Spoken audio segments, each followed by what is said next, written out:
오늘 말씀의 제목은 아무것도 두려워하지 말라입니다.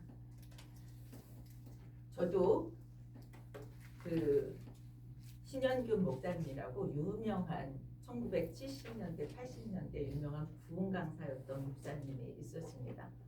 그분이 하는 부흥에 미국에서 참여한 적도 있었습니다. 그런데 오늘 말씀을 준비하면서 그분의 간증이 생각이 났습니다. 그분은 황해도 출신이었습니다. 그리고 6.25 전쟁 아마 일사후퇴 때였을 것으로 생각되어집니다. 당시 성도들과 함께 신앙의 자유를 지키기 위해서 피난길에 올랐다고 합니다. 임진강 앞에서 길이 막혔습니다. 인간적으로는 더 이상 방법이 없었습니다. 모두 절망하고 주저앉아 있을 수밖에 없었다라고 고백하고 있습니다. 근데 그분이 그때 뜨거웠던 모양입니다. 그리고 그분이 선포했습니다.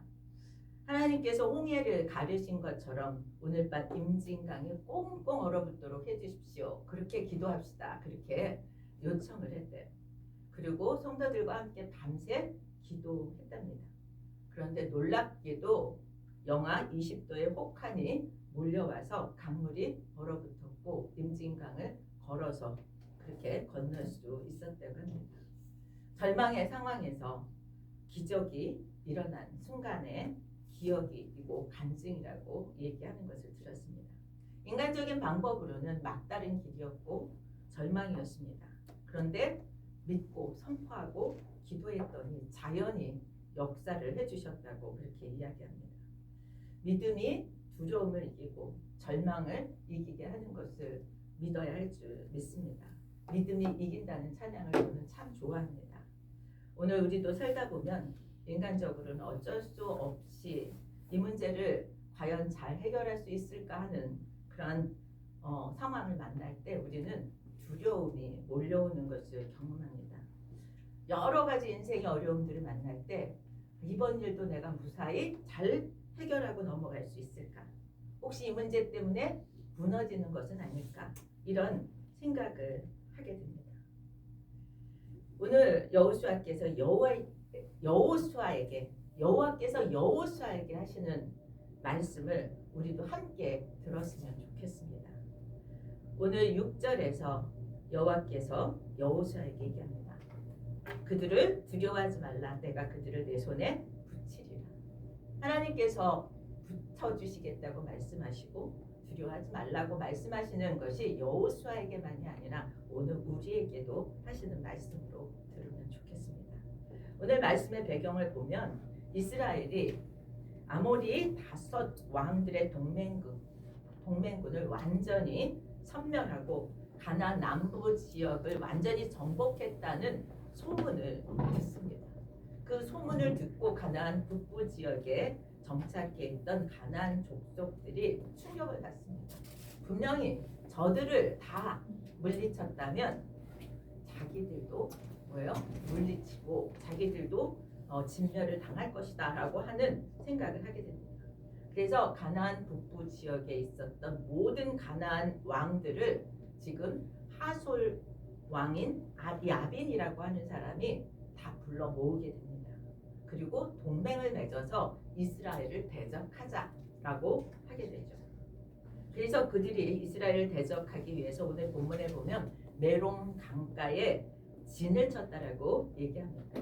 이것은 가나안 족속들이 이스라엘을 막기 위해서 맺은 2번째 동맹이라고 볼 수 있습니다.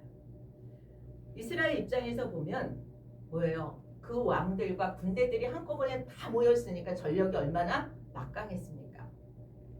가나안 정복에 아마 최대의 고비고 최대의 위기고 도저히 이거는 뚫고 나갈 수 없을지도 모르겠다는 생각을 할 만한 상황을 만난 것입니다. 아모리 5왕의 동맹처럼 가나안 북부 왕들의 모든 왕들이 한 곳에 결집했습니다. 한 곳에 모이니 막강한 군사력인데 한 곳에 모였는데 하나님이 붙여주시면 어때요? 한 번에 이길 수 있다는 거예요.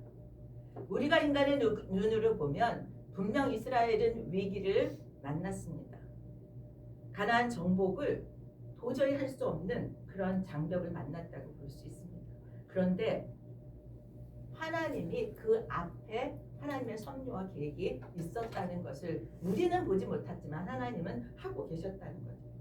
나중에 하나님이 승리를 보장하시고 또 이스라엘을 승리를 하게 한 것을 통해서 하나님의 섭리하심이 있었구나를 알게 되었을 것입니다. 하나님이 모여 있을 때 하나님이 저들을 넘겨주면 이스라엘은 이길 수 있을 것이다라고 하는 믿음이 그들에게 필요했던 거죠. 분명히 위기였습니다. 그런데 기회가 되었습니다. 우리도 위기의 때를 만날 때 그것이 기회의 때가 될 수 있음을 믿는 믿음이 있기를 축복합니다. 두려움의 순간에 여호수아처럼 하나님의 말씀을 듣기를 바랍니다. 우리가 그런 마음으로 오늘 말씀을 받기 원해요. 왜 그들은 두려웠습니까? 왜 두려워하지 말라고 하였습니까? 그들이 만난 현실은 너무 거대했습니다. 그리고 자기 자신들은 너무나 미약했습니다. 이스라엘은 가나안 정복 중 가장 어려운 시점을 만났습니다. 모든 왕들이 군대를 이끌고 와 있습니다. 상상해 보십시오. 이스라엘 그 몇 안 되는 그러한 군대 앞에 저들이 다 앞서 있다고 생각합니다. 하솔이라고 하는 지역은 팔레스타인 지역의 핵심 도시였습니다. 그래서 그 주변에 있었던 마돈, 시므론, 악삽 등 모든 나라들을 다 결집했어요. 그래서 얼마나 많았나 하면 바다 해변에 수많은 모래 같다라고 얘기할 정도로 사람이 많았습니다. 거기에 그치지 않고 뭐예요? 말과 병거도 힘이 많았다. 아주 현대식 무기도 많이 갖추고 있었습니다. 그래서 이스라엘은 저들을 전력상으로는 도저히 이길 수 없었어요. 상대할 수 없었습니다. 상대가 되지 않죠. 우리의 현실에서 만나는 문제가 그렇게 우리를 위축되게 만들 때가 많이 있습니다. 도저히 내가 문제를 풀 수 없는 그런 상황들을 만나기도 합니다. 질병으로, 재정으로, 가족이 어려움을 겪는 모습으로, 또한 미래에 대한 불안으로 청년들은 얼마나 어려운지 모릅니다. 그때 여러분 현실이 우리를 무너뜨리는 것이 아니라 마음의 두려움이 우리를 무너뜨린다는 거죠. 우리의 미래를 어떻게 살아야 하나? 정말 앞으로 직장은 어떻게 될 것이며 앞으로 우리의 재정은 어떻게 될 것인지 현실의 문제보다 마음에 오는 그 두려움이 우리를 더 두렵게 만든다는 거죠. 문제가 너무 커 보여서 우리는 너무 그것을 대응할 능력이 없어서 우리는 두려움에 휩싸이게 됩니다. 그런데 여러분 사람의 생각과 하나님의 계획은 달랐다는 거죠. 여호수아에게 분명하게 말씀합니다. 그들로 말미암아 두려워하지 말라. 그런 문제들로 인해서 두려워하지 말라고 오늘 우리에게 얘기합니다. 지금 내가 내일 이맘때에 내가 그들을 이스라엘 앞에 넘겨주어 몰살시키리니. 하나님 왜 이렇게 말씀하셨을까요? 여호수아는 이미 가나안 땅을 취할 것이라고 하는 하나님의 약속을 받았습니다. 그렇다면 여호수아는 두려웠을까요? 두렵지 않았을까요? 그런 약속을 받았음에도 불구하고 여호수아는 두려웠어요. 그래서 하나님이 여호수아에게 다시 말합니다. 이 말을 두려워하지 말라고 얘기하고 내일 이맘때 내가 그들을 너에게 넘겨주겠다라고 하시는 말씀을 하셨다는 것은 그만큼 여호수아가 두려웠다는 것을 우리는 알 수 있습니다. 두려운 게 보통 사람은 정상이에요. 전력으로 볼 때 그들을 감당할 수 없는 수준이었기 때문에 그렇습니다. 도저히 가망이 없는 전쟁을 이스라엘이 치러야 되는 상황인 거죠. 하나님의 말씀을 의지하고 순종하고 나아갔더니 어떻게 되었다고 성경은 기록하고 있습니까? 완전히 승리했다고 얘기합니다. 가나안 북부 지역에 있던 가나안 족속들을 한꺼번에 다 진멸하시고자 하는 계획이 하나님의 계획 속에 있었다는 거예요. 그 일을 도모한 것은 누구예요? 하솔 왕 야빈이에요. 하소여 왕 야빈이 우리가 다 힘을 합쳐서 이스라엘과 대적해서 싸우자라고 했는데 하나님의 계획은 뭐예요? 한꺼번에 모아놓고 진멸시키자였습니다. 이스라엘 백성들이 그 많은 족속들, 하나님이 분명히 이스라엘이 가나안 땅을 다 점령할 것이라고 말씀하셨기 때문에 분명 그 땅을 다 차지하긴 차지할 거예요. 그런데 이스라엘 백성이 그 많은 족속들을 하나씩 하고자 했다면 그 전쟁이 얼마나 길어질 것이며 얼마나 많은 소모를 해야만 했을지 우리는 상상해 볼 수 있습니다. 하나님께서 함께 하시면 하나님께서 저들을 넘겨주실 것이기 때문에 그 전쟁도 분명히 이길 것입니다. 그러나 한꺼번에 진멸시키는 것보다 훨씬 더 가나안 땅의 정복도 늦어지고 가나안 땅의 정착도 늦어질 수 있을 거라고 생각되었습니다. 그렇게 황폐해진 땅을 다시 일구는 일은 또 얼마나 힘든 일이었을까 우리는 상상해 볼 수 있습니다. 하나님께서 남아있던 모든 가나안의 거민들을 한 자리에 모아서 한 번의 전쟁으로 끝내버리도록 해주셨다는 것이죠. 이로 인해서 이스라엘의 가나안 정복과 정착은 순조롭게 진행될 수 있었습니다. 여기서 우리가 이 승리의 비결이 무기나 전략이 아니라 하나님과 함께 하심이었다라고 하는 것을 우리가 깨닫기를 축복합니다. 하나님 말씀에 따라서 전투에 나갔고 그 결과는 하나님 말씀이 그대로 성취되었다는 거예요. 하나님은 어떤 분이십니까? 당신의 약속은 반드시 이루시는 분입니다. 그분은 약속해 주셨고 그 약속을 실행하는 것에서도 환경을 통해서 역사하셨고 그 약속은 이루어졌다는 거죠. 여호수아와 이스라엘에게만이 아니라 영적인 이스라엘인 우리 그리스도인들이 승리하는 비결도 만왕의 왕이신 여호와 하나님이 함께 하시는 것에 있음을 믿으시기를 축복합니다. 하나님은 당신의 섭리와 계획대로 역사를 주관하시는 줄 믿습니다. 우리나라가 이렇게 어려워도 하나님이 우리나라를 축복하시고 바르게 인도해 주실 것이라고 하는 하나님의 섭리가 있음을 믿기에 우리는 기도하고 기다릴 수 있는 것이라고 믿습니다. 상황은 최악의 전쟁의 상황인 것처럼 보였지만 그래서 더 하나님의 역사하심이 더 분명하게 드러났고 하나님의 구원 계획이 확실하게 드러났다고 생각합니다. 예수님이 돌아가실 때는 어땠습니까?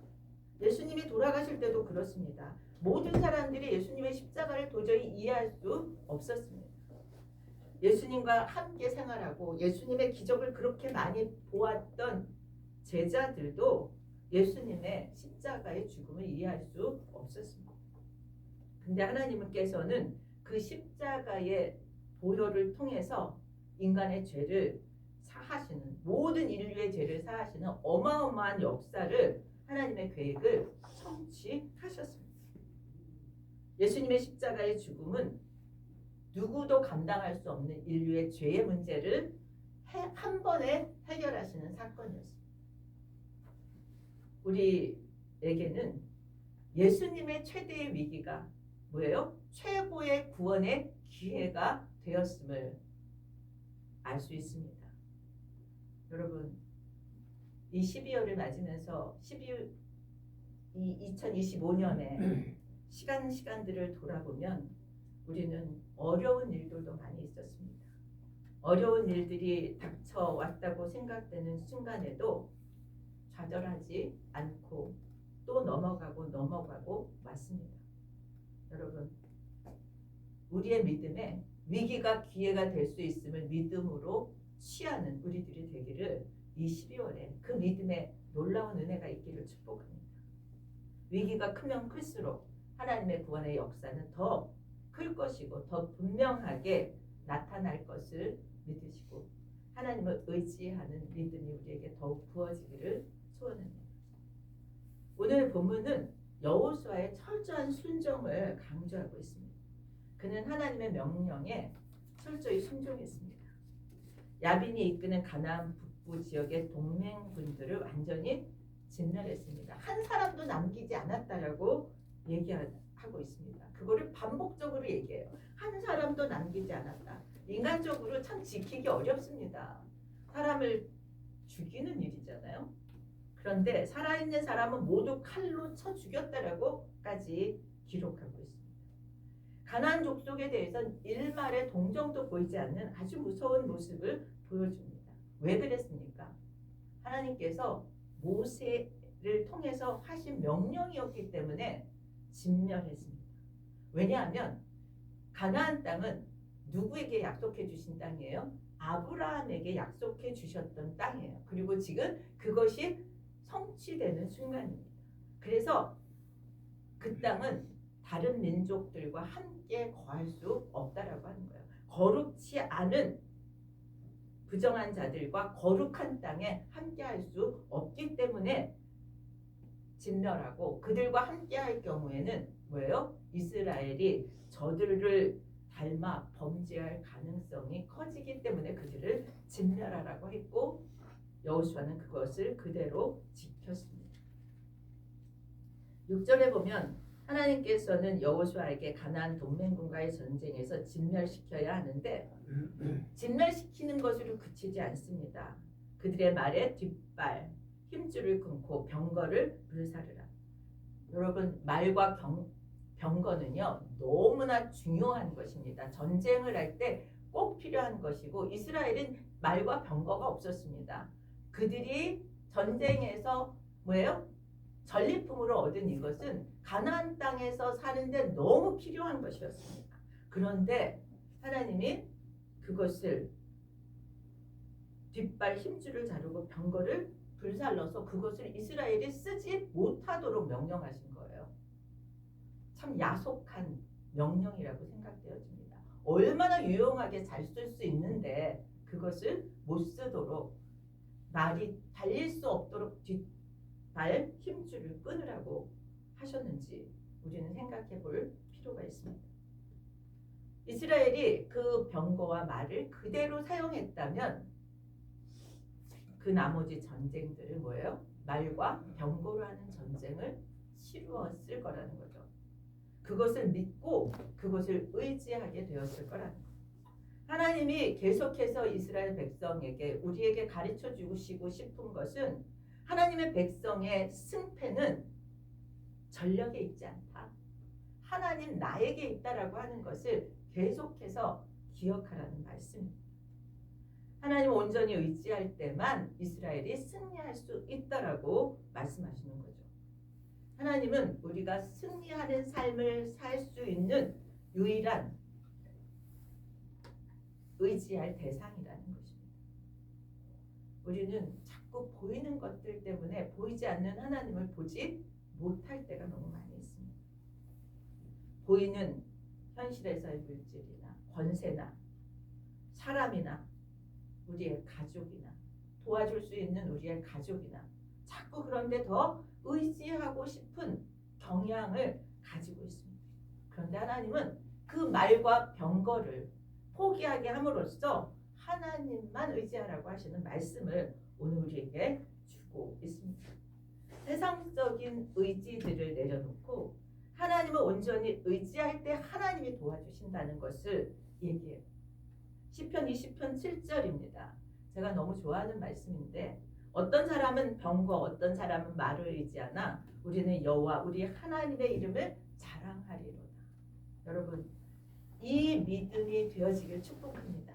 병거와 말이 아니라 예수 그리스도의 이름과 예수 그리스도의 권세를 의지하게 될 때 하나님이 우리를 전적으로 도우실 줄 믿습니다. 세상적인 모든 의지할 만한 대성들을 내려놓고 하나님 말씀대로 하나님만 의지함으로 하나님이 도우시는 은혜를 모두 누리시기를 축원드립니다. 오늘 우리는 하나님의 음성을 듣기 바랍니다. 여호수아에게 주셨던 말씀, 두려워하지 말라. 내가 너와 함께하겠다. 승리는 이미 결정된 것이다. 여러분, 이미 승리하셨습니다. 믿음은 무엇입니까? 결과를 보고 믿는 것이 아니라 결과가 눈에 보여지기 전에 하나님을 보고 하나님이 말씀하시는 것을 따라가는 것이 믿음입니다. 여호수아는요, 두려웠지만 두려움 대신에 순종을 선택했습니다.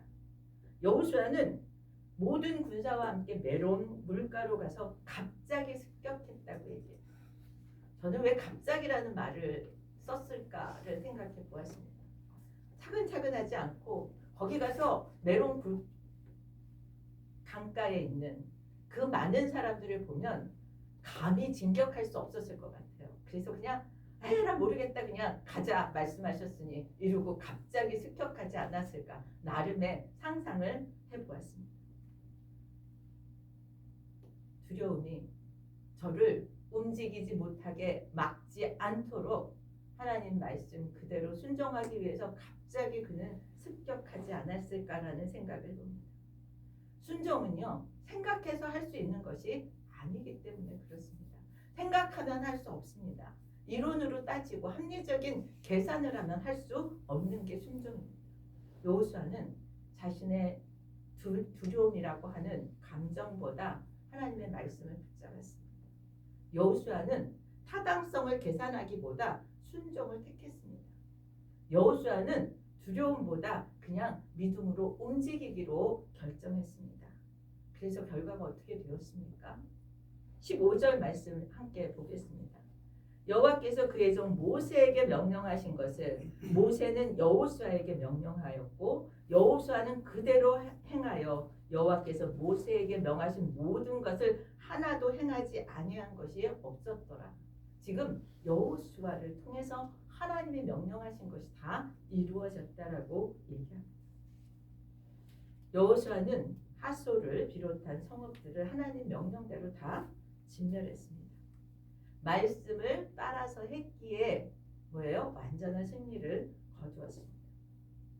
그런데 13절 14절에 보면 여호수아는 다 진멸하는 가운데 야빈의 나라인 하솔만 불사르고 나머지 성읍들은 다 불사르지 않았습니다. 모든 사람을 칼날로 진멸하였는데 그 성읍에 있는 재물과 가축들을 뭐예요? 태우지 않았어요. 불사르지 않았어요. 그리고 이스라엘 백성들로 하여금 그것을 취하게 하였습니다. 전리품을 취하게 했어요. 아이성 두 번째 전쟁에서도 전리품을 취하게 했고 오늘 이 북부 동맹국들과의 전쟁에서도 이 전리품을 취하게 하였습니다. 사람들은 진멸하고 성읍들과 재물과 가축들은 이스라엘 백성들에게 주었습니다. 이 성읍들을 불태우지 않은 것은 이제 이스라엘 백성들이 그곳에서 살고 또 그곳에서 살아가는 데 필요한 것들이었기 때문에 하나님이 허락하셨습니다. 가축은 생계에도 농사에도 필요한 것이었죠. 하나님은 우리의 필요를 아십니다. 매번 명령이 똑같지 않아요. 전리품을 항상 취하지 말라가 아닙니다. 그들이 그곳에서 사는 데 필요하기 때문에 필요한 것은 주시는 거예요. 그런데 그것이 하나님을 믿는 데 방해가 되는 것 같으면 말과 병거는 쓰지 못하도록도 하신다는 사실입니다. 하나님은 당신의 명령을 따라서 당신의 말씀을 따라서 사는 자들에게 필요한 것을 주시는 분인 줄 믿으시길 축복합니다. 하나님 우리에게 그래서 기도하는 거예요. 하나님 이것이 현실의 삶에서 필요합니다. 하나님은 그들의 필요를 채워주셨습니다.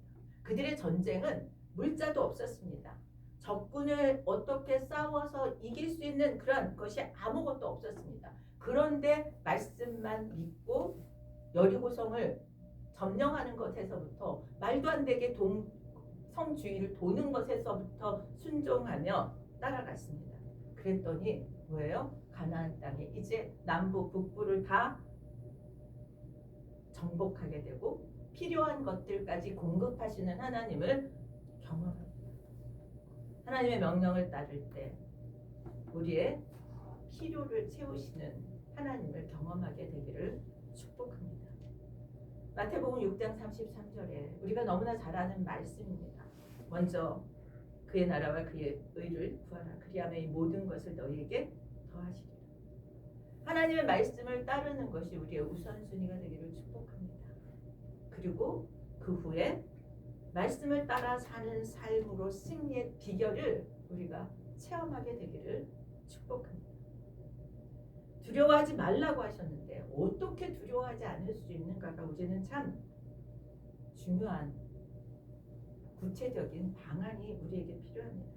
오늘 말씀에 의해서 두려움을 우리가 이기기 위해서는 현실이 아닌 하나님을 바라보라고 얘기합니다.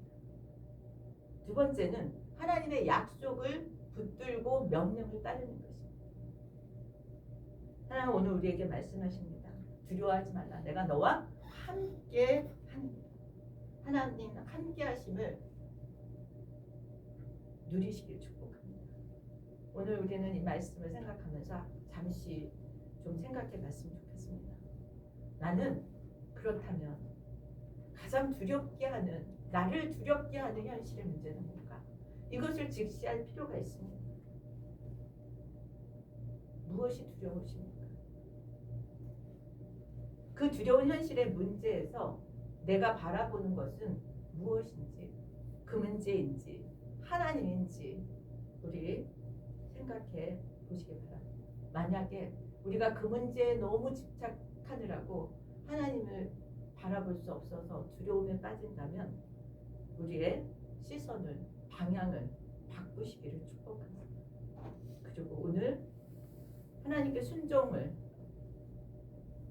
원하시는 하나님의 음성을 들으시기를 바랍니다. 말씀을 정리하겠습니다. 우리는 살면서 대적들의 공격, 여러 가지 형태의 공격을 받게 됩니다. 그래서 우리를 자꾸 절망 가운데 빠지게 만듭니다. 여러분 그때 두려움에 지지 않기를 축복합니다. 두려울 때 분연히 일어나시기를 바랍니다. 하나님의 이름을 부르며 하나님의 도우심을 구하며 하나님의 약속을 붙드심으로 두려움에 낙심에 빠지지 않기를 축복합니다. 왜냐하면 근거가 있습니다. 하나님이 우리보다 앞서 싸우시기 때문입니다. 오늘 하나님께서 두려워하지 말라고 말씀하시고 마음을 강하게 하라고 말씀하시고 담대히 하라고 말씀하십니다. 용기를 잃지 말라는 말씀인 줄 믿습니다. 하나님이 함께 하시면 하나님과 함께하는 우리를 어떤 어려움도 어떤 문제도 이길 수 없습니다. 문제보다 크신 하나님이 우리와 함께 하셔서 그 문제를 넘어가게 하실 줄 믿습니다. 전능자 하나님이 우리의 편이 되어 주시기 때문입니다. 우리 다 같이 일어나셔서 찬송가 357장